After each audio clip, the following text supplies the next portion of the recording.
walaupun kita yang tahu kebaikan dan kita yang tahu kebenaran, tetap bersikap lembutlah kepada imammu ketika imammu salah, ketika imammu belum sesuai dengan harapan. Ada orang yang diuji dengan imamnya, ada yang diuji dengan makmumnya, ada yang diuji dengan anaknya, ada yang diuji dengan keluarga besarnya.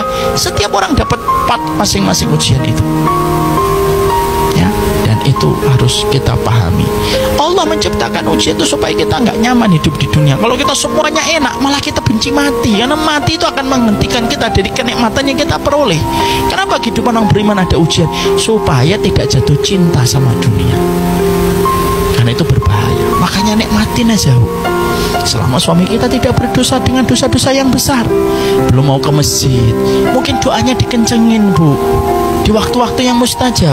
Syekh Utsaimin mengatakan, tanda cintamu kepada pasanganmu adalah sesering apa kamu menyebutkan namanya di balik setiap doamu. Itu kata Syekh Utsaimin. Makanya nikah itu sebenarnya pelajaran tentang mendoakan, Bu. Makanya ketika baru nikah disuruh ngapain? Kecup kening istrinya. Allahumma inni as'aluka khairaha wa khaira ma jabata alaihi wa a'udzubika min syarriha wa syarri ma jabata. Itu doa. Habis doa suruh sholat. Sholat itu doa. Sesungguhnya pernikahan itu seni mendoakan pasangan kita. Makanya pernah ada pertanyaan dulu di masjid sini, di komplek Kemang ini. Ada yang nanya, Ustadz, suami saya begini. Saya tanya, sudah sesering apa kamu mendoakan? Jawaban dari pertanyaan itu akan terlihat pada kualitas kita di dalam berumah tangga. Harusnya setiap sujud, setiap sholat, setiap tawaf, kalau kita cinta sama pasangan kita, dialah yang kita sebut. Maka Syekh Utsaimin mengatakan, orang yang paling berhak kamu doakan setelah orang tuamu itu pasanganmu, bahkan sebelum mendoakan anak.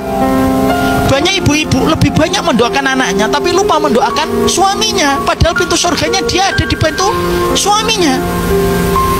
Anak-anakmu tidak menjadi pintu surga dalam kedudukan syariat loh ya. Suami anak kita itu bukan pintu surga. Pintu surganya seorang istri itu suaminya.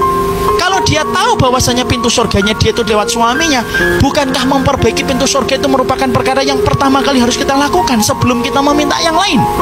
Karena berkaitan pintu surga kok. Dan itulah sejatinya yang kita harus paham. Didoakan, Bu, di waktu yang mustajab terus. Moga-moga itu menjadi sebuah kebaikan.